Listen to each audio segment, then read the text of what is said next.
struggling with all energy. Or say, what they were holding in a ready a prayer, son, now the Koyan Casa anymore. I was for now, assign a call a pro abeto yembion, Cote Munara. Adusua ye ni wusua na o se ye ni Kristo nyina e wo kyemfre ne mo na o twi mu adusua na tifi asem no o se wo de wa ho odi nyina redi aprapre na kwasem ne se adusua no ye duru adusua to so ensia adusua to so num ene ne wo ye last week ye hu se sa o haw no bi wo ho a ano odin a Nyankopon e de ba yen so na ni nyina on fa ma yen so se embese ne mo de ba yen so se ebone ebese ne etimi aye nkunumdifo o de ba yen so se ne ebenya suahunu na afoforo e wo se yekofo mo ba no yen so ye che ye ne o mo ache sa suahunu no mo o de ba yen so se ne ebetimi anya amoden na fe etimi ede aye nedwuma enti otu yen fo se o haw no ba yen so a yenwane metoa Yesu Kristo so no befa chemfre no mu befa ha mu ewu ma yenya nkwaje ne ntino ono ene betimi aboa yen ama yensu yetimi eye enkunimdifo na otwe mu de no nso na kwasem ne se ebe de pan yi na ma yentwe homra na emfa emu mpensem mu emfa mbrɛ.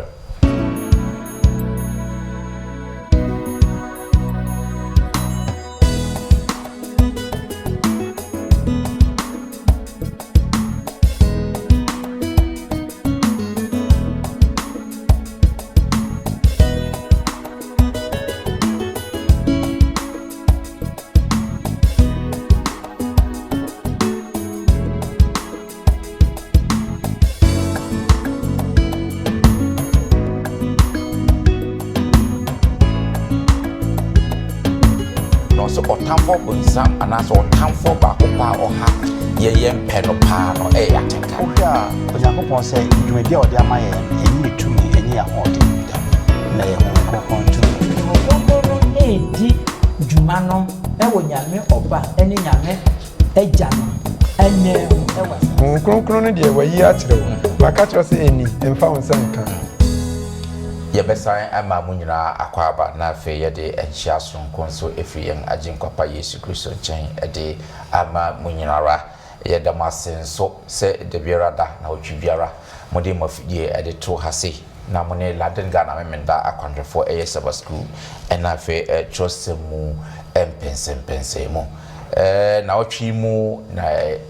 ni Nyankopon adini ye yenimiye semu ne mabusiafo so Onyankopon animu adini ye sa disua yi na meka mfo ama sa TVN TV Ghana omuna omuboa ma sa adwumade yetimi ede brew na afenso omusan boa ma ye de kowiase afana nyina sa adwumakuo yi adwumakuo ankronkron adwumakuo omafa to omo so se omo de Onyankopon asem ene ombebo hu dago omebo hu dagu edi akowiase afana nyina eyankronkron si dwumadi a omo nyemfa ngisika nanso ye moa nkakra ye de bo omo na pagya Onyankopon asem no edeko ebia na wo hwe yen menim bia wo hwe yen so wo mo bia pese wo de bo atri ABN Ghana TV a strow frɛ number bia ye de beto ye mfoni no so obi beje wo so na afi oni ombedi nkuta ho na ketu bia betimi dia bo atri ABN no omani be so Onyankopon so ebe eshirawo.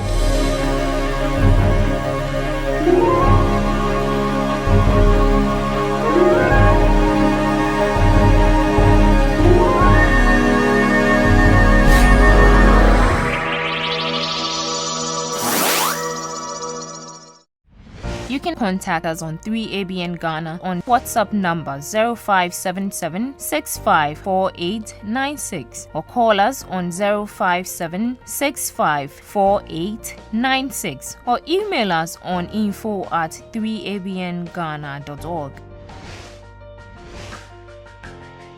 3ABN Ghana is a non-profit making channel. We appreciate your support to keep us functional. Please, you can send your support through a mobile money number 0577-654896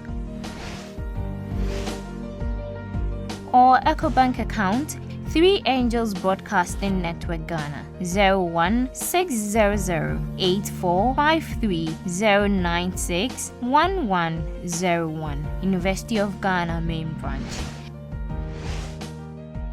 Visit our website at www.3abnghana.org. 3ABN Ghana. Experience the excitement. Mabuka fono aye krado hase omba beboa me de sa pese mu edi abro paransara no me enkuti enyum free London Ghana memenda country for church kwafo omu wia edi addition pese mu ebeto amso.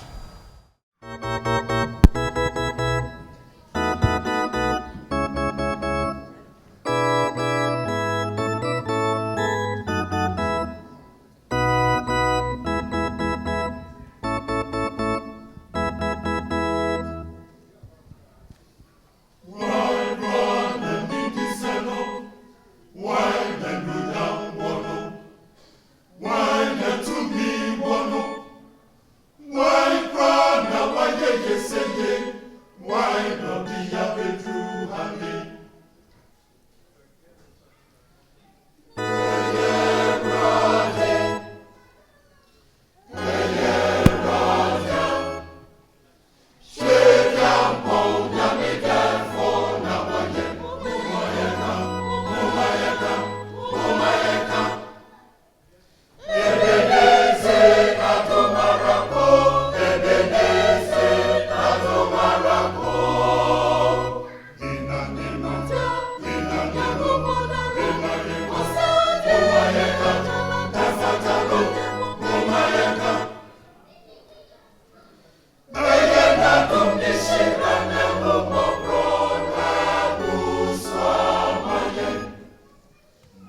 yeah that London Ghana me that kwan for church kwase enwuma omode abedi ye dihyen no mu mabekafo no aye crowd media move some for Bismarck Mensa ene me wo elder Degraft ye boa enso ewo hase elder Degraft last week na o hase nyame adomo ene nso elder ekame ho ewo hase elder me mo akwaba it does say and then so waba me board tra na me ko manimu a opini Samuel Abebio so enati emfimfin no opini ye mwakwaba enua yo me da se pa se and then so waba se for the chambre yati for na fe me ko manim kakra so a elder Isaac Osei Afriye na eti eto no ano elder Isaac ye mwakwaba ye ne abi me da se say and then so emaba mama yenkati ne na mema opini Abebio emompaye emaye pamcho me mompaye eni aja wosro ade nyina sotumfo ma yada wase ane sene fata fise na atwi usa dia bihie mu bio ebra so se bibi wasem mu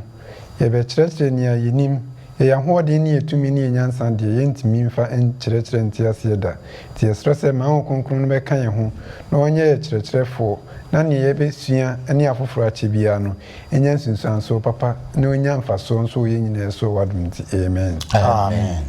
great yeah show say share edition in fact last week there no crumpet still na that so ering go team mitimu o yawa anoden pa o hwe Abraham dia wo famu say on fa ne ba enkoba afode no kwasem me no mienu a anka menim se ne ye be responde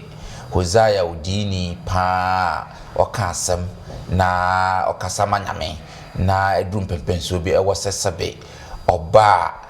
wajai na woni me ma dada onyankopon hye ne se one no onkofa no na afi onsan enware no hwejoba onye bone da na woni bibia na kwata ne otimi hwere ya japade nyina no kwasem ne se ye na ye fasa ohawa no din mu a anka minim ne namfofo beka minim di asafo mpo beka minim ne yire ne ekunu no mo beka nanso ni nyina no adusua no emeye hu se onyankopon ma eho kwan se ne ebeya obehye yenden se ne ebeya suahunu a yebenya no afoforo na omo so mo fasa ohaw no mu no yebetimi anya bibi aka kire omo ne atwe omo aba nyeni nyina ene wo se yebo obi somo biwa na nyankopon ena ma eho kwan se yetoa so ena wo se yede ya ho odi nyina yedi aprapre na de no so akwa se okwan a anase dwumadie broni because the role a ye pena nyankopon ade ama ye ne edi ewo ye mboni apra ye ne boni prepare opena nyamede ama ye no ono nso ne chefa anase ne dwumadie edi ewo mu anaso se okwan benso ene ebetimi afa so na yamma yepe anase ya tenka no broni because feelings no andi yanimu anase anya nsunsuanso ewo yaginasie mu in times are you take decision no se ne be ya feelings anase ya tenka emma yentimi anase embunkam sabe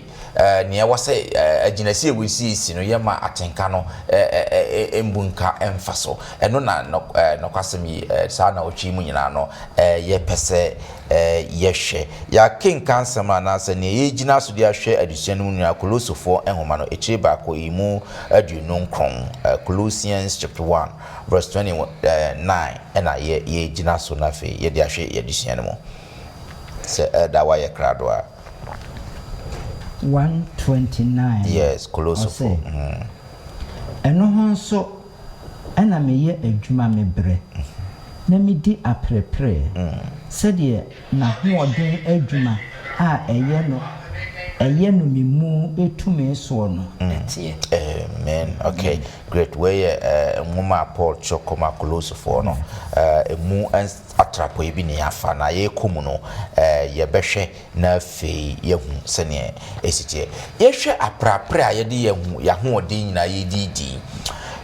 Jesus Christo describe as the spirit of the truth and I say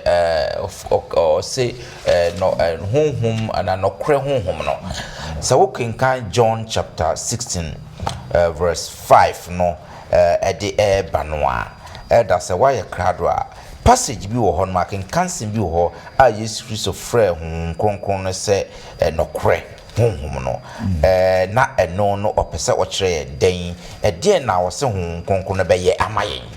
abra ye di aprapre wo bɔne wiase mu 16 verse 13 no yes John 16:13 was say na se ono no kwan honhom no enya ba obekyerɛkyerɛ mo kwan akɔ no kwan no nyinaa mu na emfiri ono ara ni mu na obekasa na biribi biara obetie no obeka obekyerɛkyerɛ mo nneɔma a ɛreba amen amen so adentina Yesu Kristo frɛ no we say no correct spirit no the spirit of truth and as no correct honhom no say oba die ben na obekyerɛkyerɛ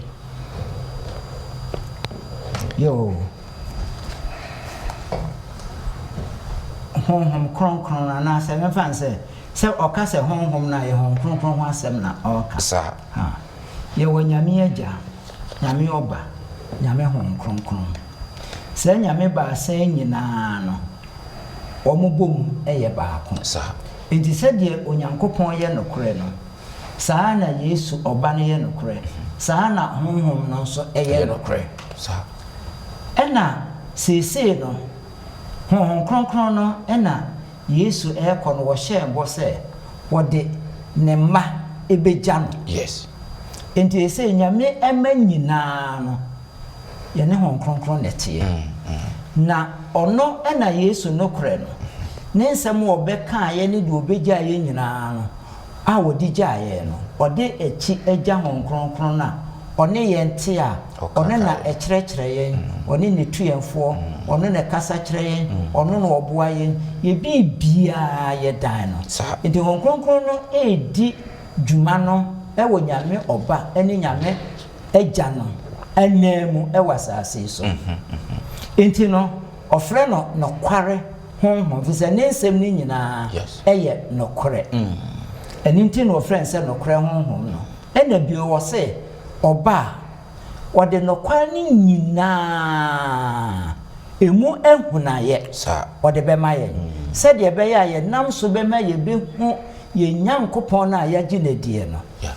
efri se wa amfa nokore na amaye ne a ye begi atoro nti no se oba be kyerɛkyerɛ nti se de ho ɛto no so a ya ho odin a ye betimi de aprepre nyina no ne nsɛm ɛnewo nokore a ye nam so betimi akɔgya ne ho no ono ɛhɔ newo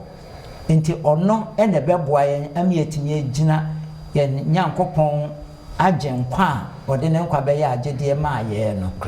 kusi se obeba yo medase kakra me pese me de ka ho de to elder de ne so no se hwe test ni ya o se obekyerɛkyerɛ sa ye mfa ntoto ahwehwɛ ho se wo de ahwehwɛ eto ho na adwani etum a ahwehwɛ no every wo default bi e wo hu bia ebekyerɛ wo nanso sa ahwehwɛ kro no entimi yi default bia mistake bia wo hu bia enfrim enti konkron no de ne se any sinful aspect bia wo ye hu bia no obekyerɛkyerɛ nti obebi reveal akyerɛ ya me ye hu se nyame ye yenye we ya me yenye we mentwe me mfiri hu we emua me na emom no ono no kyerɛ wo wi a is up to you se wo bejai nia enye bia efiri onti adusua no emie hu ne ye pefe se ebekyerɛ wo mfumso se nia wo ye yenye beten kan kyerɛ se repent because eno no enye na adwuma no na adwuma ne se ahwɛ na adwuma ne se enyi nkyerɛ wo but ahana mistake wo wa paper wa de enti wo boni ni wa efa ekwaya abefa so ekwa be na abefa so ni se wo repent enti adusua ne to aso mie set example mie hu se de edin intro mu no ekọ eso no Nyankopon di nipa free will emano na ni free will na odi man no ka kire Adam ni Eve se omunhwe no man for munsa anka edua no ba no nanso no na free will a on person obehye wo mu no kronkron no de wayi a kire wo maka kire se eni emfa wonsa anka but enipa edi ni nsa kekan enti yenso a yeti asem no emfa ntu yetinim se kronkron de na adwuma ne se da ye konfum so ma obeyi a kire ye but se ya kan yemfum so ankira kronkron no behye ye se ma yenka ebetena yeso na emom si ye ka ekire a ni Nyankopon so ebeji yo that's opinion medical cry ka ho onse hokungunko na adwuma pa no se de enua no aka no was one a convict yen eni na yi amfom so ekire as matter of fact eyi kire yen a eno anso na san bokwan guide yen se de be ya ebitimi ayede afri mu na ohwa Onyankopon se dwumadi a ode amaye no enyi etumi enyi ahoden na ye ho kronkron tumi eni nti no adesua a ode maye ha ne se ye di ye ho be ma ho kronkron na ho kronkron be ma ya hoden so ho ko be ma ya hoden a ebitimi ayede edi boni so enkunim so nti emprendodo a ye di ye ho eto ho kronkron no so no eboa yen e ma ye di mi ede emrenim ka ye be kan Ephesians chapter 3 verse 4 to 6 no eboa yen se de be reveal honhom no akire edifo na fe aboa yen yankasa na fe yetumi etu anamone eni Yesu Kristo ananti yo medase me ni bibi kakra kan de mpanimfo kan ho se yenya etiefo no se anto eboa se antie ne yi a wanhwe a se de na brade ahwehwe no mfato amaye no de to honkron wanhwe abeka se sa hwehwe no ono wontimi nka hwe nkyere ye no wontimi nya hwe ma nti honkron so entimi nya hwe ma ye badutie ka nya saa no wo kyere aha nemu mode ahwehwe ne ye hwehwe mfato ho se be ya ebe yi yensin to no akyere ye amie ho ti saa ne honkron no so eye na eba ahoɔden a ye betimi ri agya abone ne de ya ahwehwe ni bi paton honkron de wo bi aha ti yenhwe nso ye wa ha nso ye wo ha no ahoɔden tumi no a ye betimi ri agya abone no ye nipa kura no ye ni bi decision ne de betimi decide na ahoɔden pa ne de sanfiri sura me na me ka kyerɛ sɛ ye ntumi but say tumi no energy no power no honkron do wo but ahwehwe de woni nti yenhwe ho no na wanhwe a ya misko tu said the bra chire okay great medase pa great elder yenko yanim Paul ka assembi ewo Colosopho na baby a ye kan ye nkwakwasem no ba start 28 no na wa kan 28 no Colosopho nguma na etri ba kon yemu aduenu enwotwe ene aduenu nkron no Colossians chapter 1 verse 28 and 29 na fe yenhwe se ne Paul eka asem no ewo ho no mo okay ye the free 28 na ba wa say ono na ye boni dawuru ye kasa kire onipa biara na ye kire ankra biara nyansa nyinaa mu se ye de obiara ebesi ho pepepe Kristo mu eno ho so ena meye adwuma mebre na medi aprepre sede na hoɔden adwuma a ɔyɛ no memu no tumi eso no etie great medase hwɛ sane Paul ka nasem ewa hase no even though say o kasa sɛ Onyankopɔn ɛyɛ adwuma wo nimu no ɔno ankasa na effort bi nso ɛwɔ mu so in what ways na yenso ye effort was say eno nso ebamu in terms of officially Paul describe na yin wa ha se yeba adesua no mu a na se ye hwenia Paul kan ye na se wan fodu ni nsa se me Onyankopɔn nti that's all but ono no eye ni famu ede ye hu se nia Luka asempatri mi edumiensa ntiche mu aduonu enan no ekire mi hu pefe se ose okwa hiehia no ana nipa nyina no ye mprese ye befam ebise no na ekọ enkwagye mu but wa me ye hu se sa okwa hiehia na chi no ye sa wo kwa kese bi wo ho but eno de emu eye free wera obia timidi ni suba ni ebia efam na hiehia na se de Paul esi ono nso fight di na hoɔden ye adwuma no sa okwa hiehia no adusua no me ye te ase pefe se yenso ye epese ye famu bia chance yenso some struggles bi mu yenso ye famu die enti hono an wode toto hu wo Korontofo ma edinka yetire ye nkron tichemu aduonu enum no aye wo mu a omu etu mrika ekope award no wase wo fodu ni hands ye de toto Usain Bolt ho a ye hwese se ansa na obekọ field se okọ akotumnika no ye ntwa ni training part ne mra no na atimu se se training pa wo ye no because won pese woji gold bi na saa gold no kra no saa kinka se mi ehun se esei but nyankopon de ne de nya na Paul ehwehwe ne de o se nya enseye enti no Paul ye ni famudie omo mutumrika eyi omo famudie omo ye ni aye pe narrow gate na de ye konkwadie mu o se ye famudie enti no se ye fodu ye hands se mi yo kristoni a me to me correction a mi tua me tight a me boma for ya no ma wie dia enie enye possible sa na emom no nyankopon pese yenso ye famudie ena kakra ya edeka bi onso ne se on se ansa na nyamsom no kra no ebeba wo nchen no ese wo gidi yes nti wo famudie ese wo ye ne se ese wo gi onyankopon di yemfa se John 3:16 osi se do onyankopon si do wiase na ode ne ba na ye den amaye na obi biara obetu anamon a obegina die no ungu na dankwa ewo ho ema eni nti no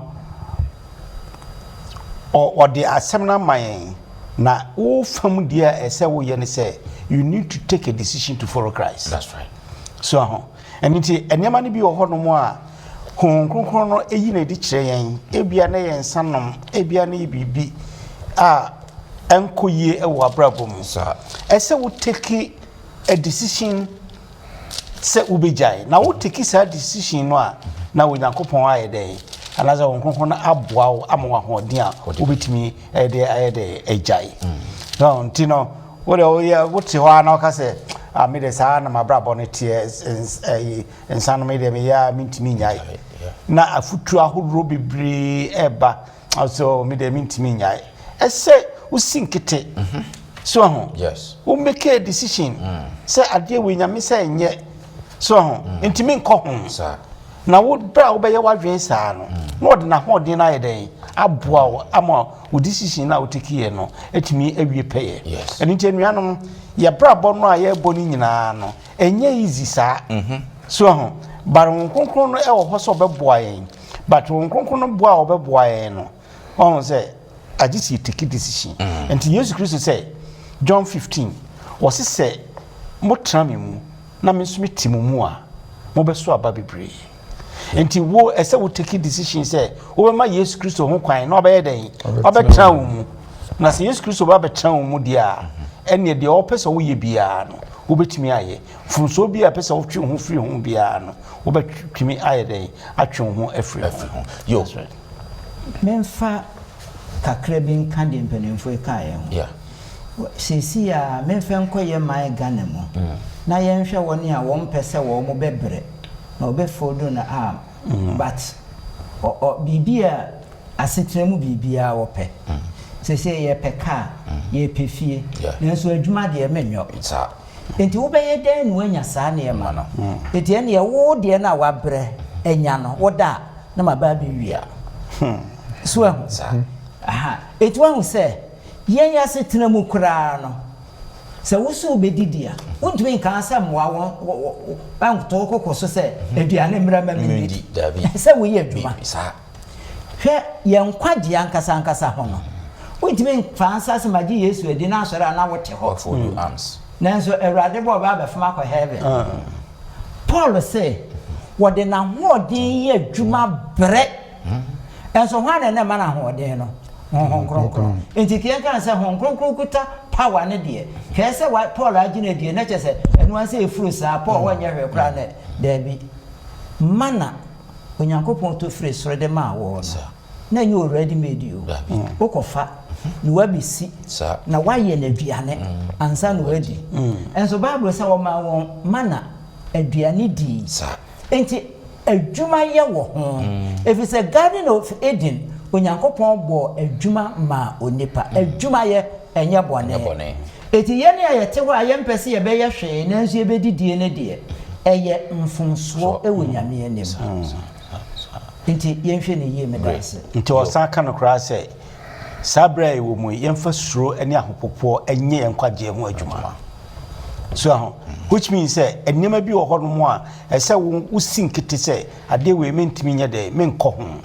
so anase enema bi a ese wo twe ho free ho no you make up your mind na so ye ne saade a onyame nso de na ho de no ebe ka ho ama etimi ayede ewi pe na just de bia no in spite of whatever konkono eye maye no nyina no ye pe ewo the bia ewo human element wo ho a won so human dimension bi wo ho a nipa su bi wo ho a won so was we employ into sa struggle we if you wanye say robot so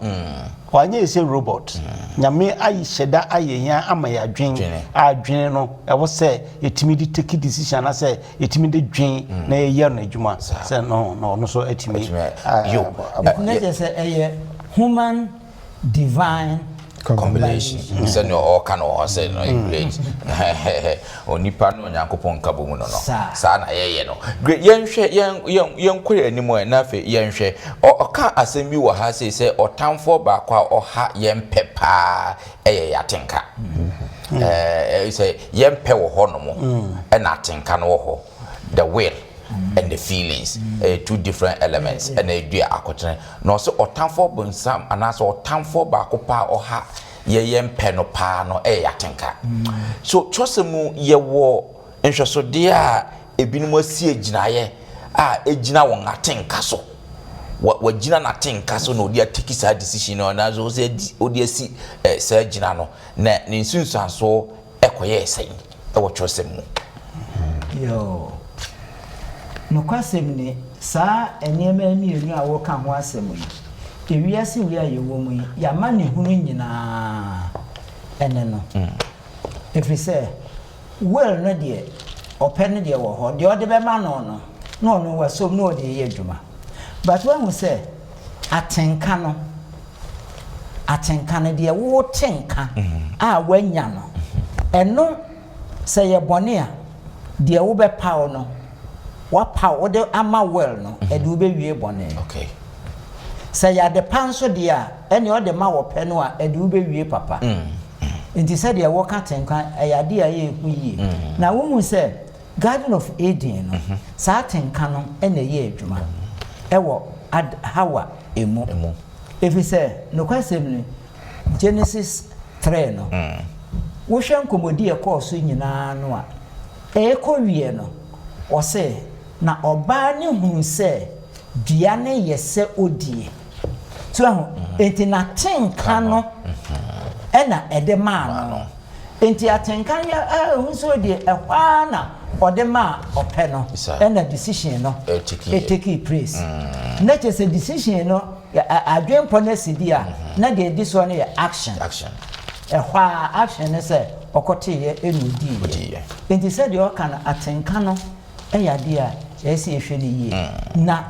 ninsunsuanso no se ye bone dia ebi se wonya tenka ewo nyame asem ho dia wo take decision wo ho a edo beko bibi papam aha nenso no sankwaya adepa dia na adwenpo no esi se dia meka ye ne dia na wie ye ene dia Adam koye ye a ode so a ne kunu ema ye nyina atoaya bedu da eninti onyankopon eba firi soro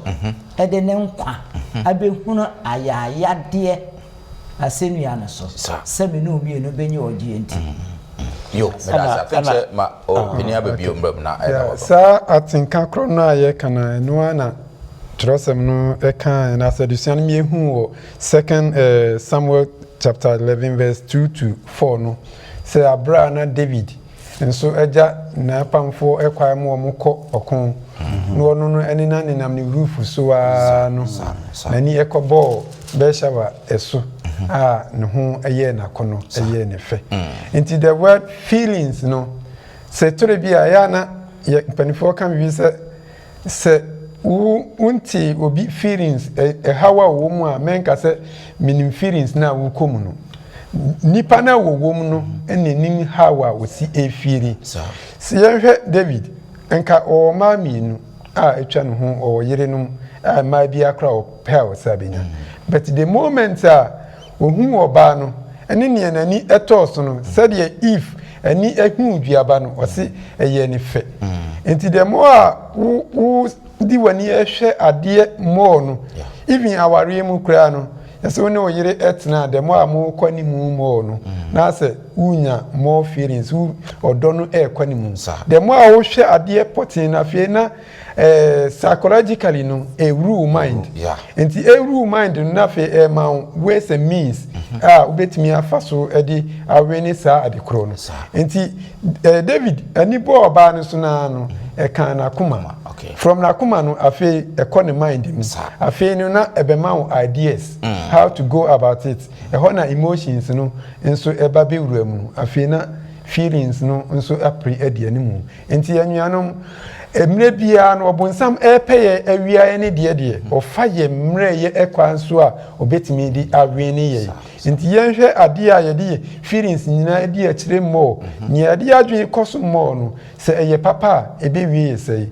ye boni a osi eye controversies se de obonsam epebi no sa ne nyame nso epebi nti obonsam ni se ho no wo de hyew no obinya wa obi pushi wo feelings no ene wakoma no ama akoho aben no the more aben nso na as a magnet no ene dadie ebehia no the moment ye beben dadie no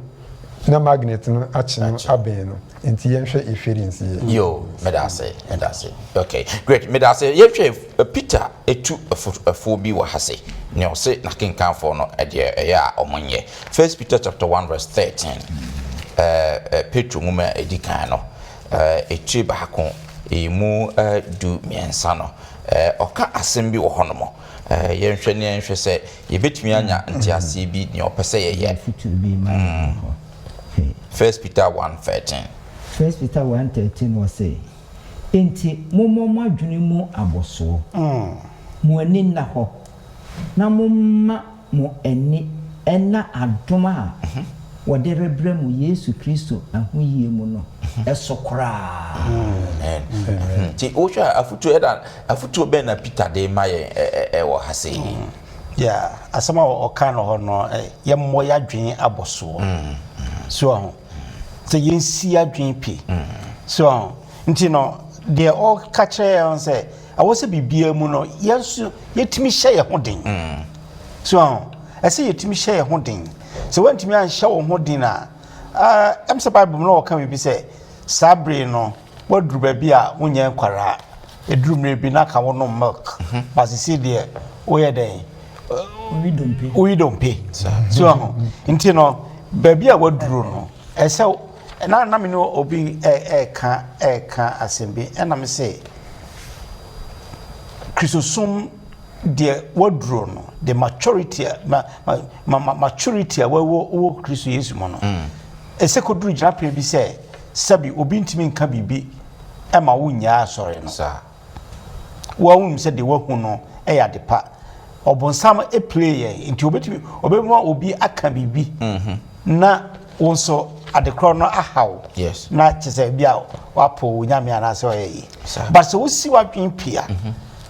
so na wo timi ka so nyame adom no edo soma me a bibi bia mu no wo be si wadwen pi wo bo wadwen aboso se ade we mi nye ade we meye ahye onyankopon no nyam so na sa wo ye ne saa ene onyankopon so be ede ebe ka ho eni nti no da bia da na wo se ye boy adwen po se ade we si meye ahye onyankopon no nyam ade we mi nye na also otimi ayede great yenhwe yento aso na yemre no nti no se na ebe ya ebetimi adi yemre no so pepepe sa wo to aso a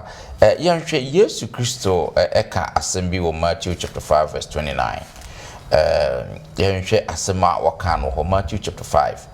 verse 29 no Yesu Kristo ka asembi wo ho no yenhwe asema Yesu Kristo ka 29 say na se wani nifa etu sinti bia tu na tu firi wo ho twene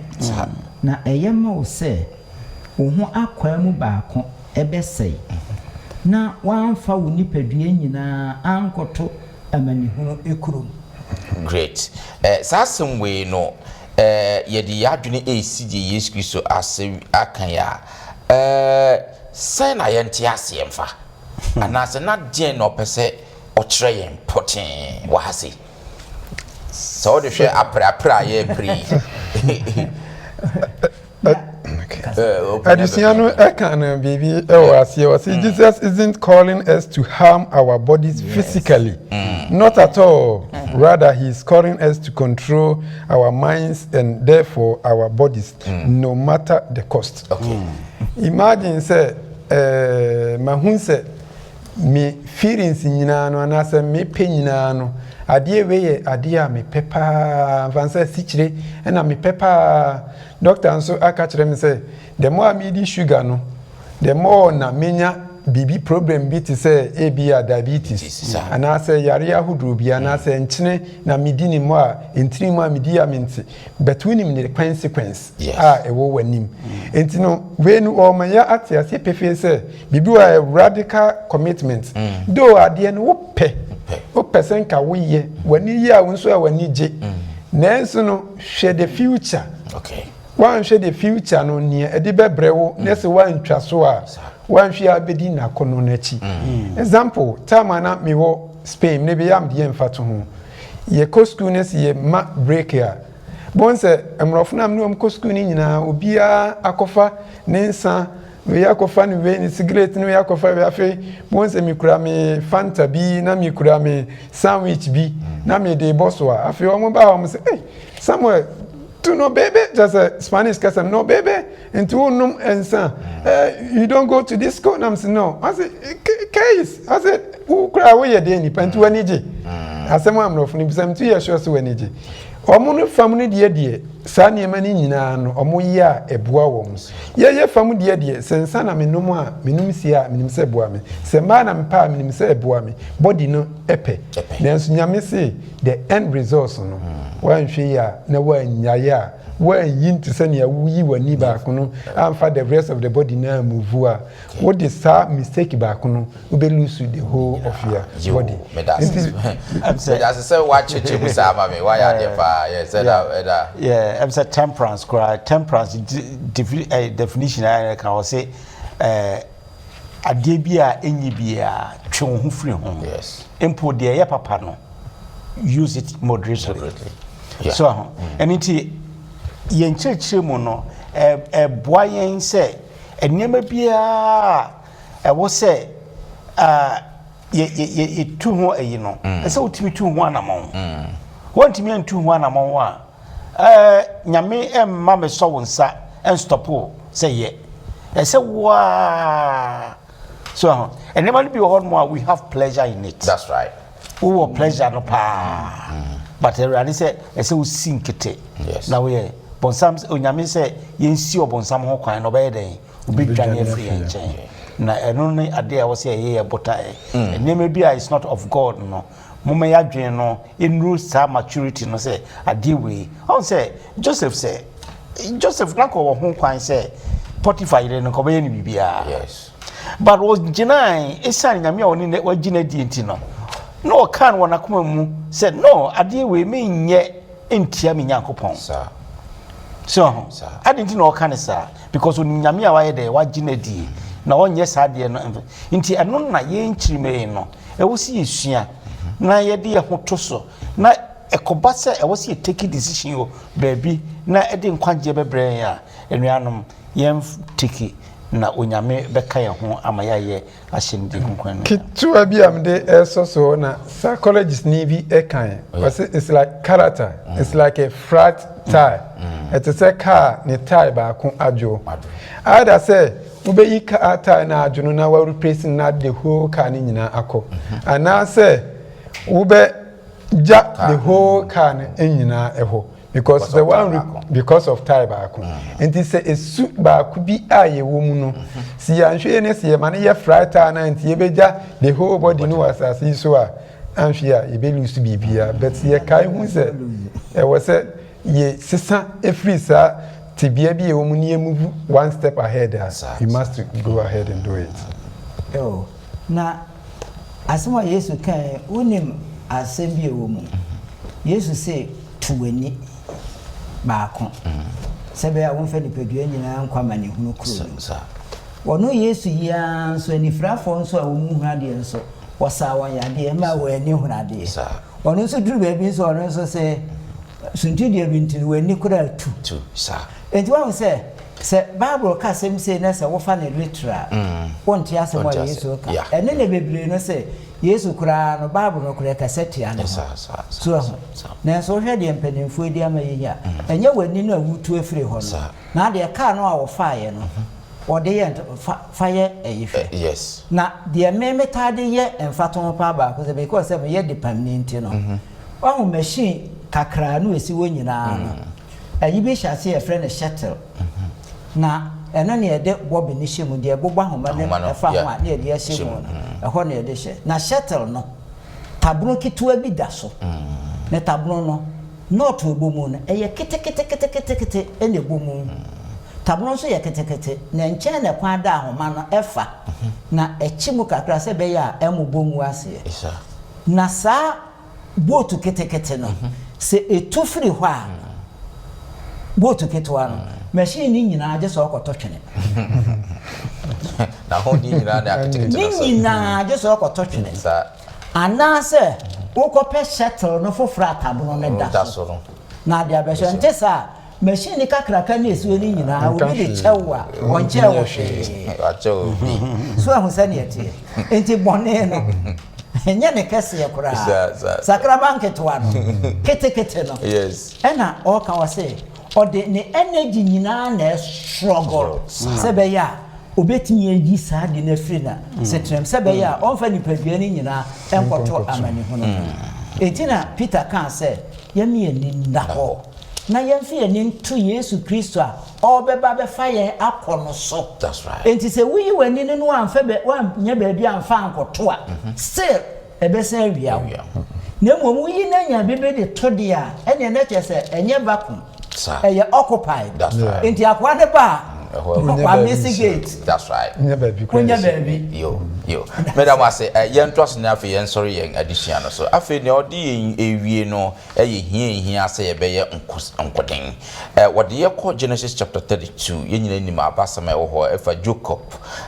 sene struggle ne obofo struggle ye na no njonku hwan ye na afi nam no so nshira ebae eno no se yen fan toto ho say ye di Jacob ne etu Jacob anase nkodin a oye wo sa ekwan no so na afi enam saaye so otimi ndi nkunimu na afi otimi nya enhira na sena ye ne yenkodin no ye di tutu Jacob de no ho a adusuan be ne bitimi asua firi mu e wo hase yes ye hwe ne adusuan de ma ye wode tutu Jacob de no ho a ye clear say one funny easy dabi kura no funny easy kura na hyase no no anim nia waye ene mfumso a wode ayaji ni nua epani enti no still na no opese okun no fight ekonanim struggles bi e ba ye bia no try say obetimi awene struggles na ewo nanim waye na adwe so be put no on hold enti no ekoya kodu say adusian mi ate ase pefese ni oni ni hia obofo no kra eyi Yesu yes na wo presua kusi se wase ni John kukura ehwanye na wo ka eto so ma ne te ase se wo anhyira mi a mi nyawo ma wo nkoda mo mi emfa mra ya safu yimu ye de ba ya safu yimu a ebia na ubenya problems bebrebe alongside say wo decide say odu hu betu nyame so ye no but odusuan mi ate ase pefese se Jacob struggles ni nyina no o kasi su pefese se wanhyira na wo nyaa ne mane nkwa emma obi embetwe emfiri Yankopon a wani eda ne so mu ebia na wo koba nyina no bi ani siw so ebia na sa nipa no no onye ready say obekọ heaven ni bi eso ne ne ekoba ebia na oyare ebia aba wo so no osefo no ye na adwen say wode ba abeyi wo afiri ugidie na ukuta mu ebia osika semu a enkoye wo ma ne asodi bebrebe struggles bia wo kombia no obonsam pese wode yiwu efiri nyame a wani da ne so no but Jacob say struggle till the end there catch obofo no aye Yesu say wan hyira mi a me ma wonko enti nia me kan de atue nyina hufo no say yen kan kire nyame say until say ubetwere mi din won kwan mu anu no me ma obi enyimi inside the biara so me da say pa da say ofini to persevere no yes ubenya sa ahoden na mo aye no ese o ma o trust em hu ehia o sa ese o sua o trust em na wo ye mpa ebofo sa Sanima we nyinaa and a Paul say pray without ceasing. So pray without ceasing. There be that the bema ultimi I am condemned no and he say we trust him siano woman enye ya na area who say ye be chance say ye Bible study grant na any party ho no mudi nkomo. So but idea be build be more modern am ultimi akonkoden no eh saade no. Yes. Obi a wo sorry kra no a krom ha adwumasem untimi mompa ye kra ansa na wako. So but sanima we nyina adisua ye nya firi mu say fa wo ho hyempa bom. That's right. Hye wo ho den e wo mpa bom. Hye wo ho den e wo trosem suamu. Na sanima na wo ye ni nyina no e na de edification e be bro. Re na betimi asiesio ama wotimi agina ako enkoden. Yo, madam, I say opening the idea we kakra me kan dia to wo mo de enso ne se ye hyasie no elder atwe ya dwen esi feeling no eso feeling atenka wo hwa ewie ye bre wi ase wo mu sese no eno na eku yen wo hwa agidifo a ye nyame som aye botru bojo basa ase ye som ase ye som ne ade nyina no a so one na trance akomu a wo behu se eye feelings bi ena age nhine ewo ne life na ni jemu no aye ne den so eni ntino me kan se de adisua de maye no ye momoden asa ye ho no ye betini adi ye ho nkomo aboa ye ho na tebia tise no de Paul ni so ho de maye no Colossians 1:29 ya mone boy ye betini bia no ya boa saafo na fi se feeling no se wo dwane afiri mu no enye bre kra wo de hwe ye meme pa se ball nya ji utia pa se debi wo ye den wo dwane afiri sa wo dwane fi ho ye so ho eno so na eku ye ne enti ye mo aye ho se ye betimi edi saa ade no so nkunu na amfia anko amani yo medase medamwase se de adisia no ebetwe ase agirifo yebeda mo nyina nso ase se mo ne yen ayesa adisia etoso nsia na yede abremu o se yede ahodi nyina eji aprapre ho konkon no ebekyerekye obekakaye obeyi biemboni edi ache no kwasam se wo pe se ho konkon no kyerekye wa obefa ana se wo mfa nyina Paul yede okọ ebe nyina no onyankopon ne mana hode nanso ono ankasa nso di aprepre ono ankasa nti yenso se ne onyankopon aboye no yenso ye chefa ye abra ye ni boni edi aprepre yen transimfa yen sanse different from enkase ma ye Kristo ni enti metwen na nyankopon aba abefa medabi woni bone wonso wo chefa e wo se wodi wa prepare eyimo eno na maboafo ye aboa ama ye de emu pensem mo ade abram no next week no ye de adusua etoso nson na ye de ebe bremo sadusua no no na afi nyankopon ye be hwe ono ankasa nie ye be hwe ni picture who is nyankopon ya or subject ye into this kind of crucible yi aye or the character to say wote nyame ase a ebema wo fa crucible no mu a wobenya nte ase bi kakra ba wonte nyame ase a ebema crucible no obenwiinwi kakra nti next week no ye behwe ne ahu se betimi ate nyame ase kakra nti menyu hu mfrim eno so de pa onyankopon enhira mo babia mo biara katewani na mema openi da free enhira so cry emaye me fam chomo maye mo empire Nyankopon ni abankese da wase papa ene adisuen zo o me ehu enema bebre na enomo na yesrew se papa etore bi ohono mo na enema no eye de we have pleasure in it na so na ediye ko se yemu na yentimi nyai but ene what yen say wo pe asa obeboa yen ɛno nti yesu yɛntimi nsinkete na yɛmmɔ yɛadwen abɔsoɔ na yɛntimi antwe yɛn ho mfiri ho anɔpɛ yɛbɔ mpa yɛ asrɛw sɛ ma wo tumi ne w'ahoɔden no ɛnka yɛn ho na ɛmmoa yɛn ɛberɛ biara ɛwɔ sɛ yɛ take decision na yɛtwe yɛn ho firi biribi ho anaasɛ yɛ take decision na yɛyɛ biribi ɛhyɛ wo din kronkron no nyam no ɔdɔmfoɔ fa ahoɔden no ɛboa yɛn na yɛnkɔ so nsua wo twerɛsɛm na yɛnkɔ so ɛmpɛ mpaebɔ bebree na yɛnya saa ahoɔden no ɛmfiri wo nkyɛn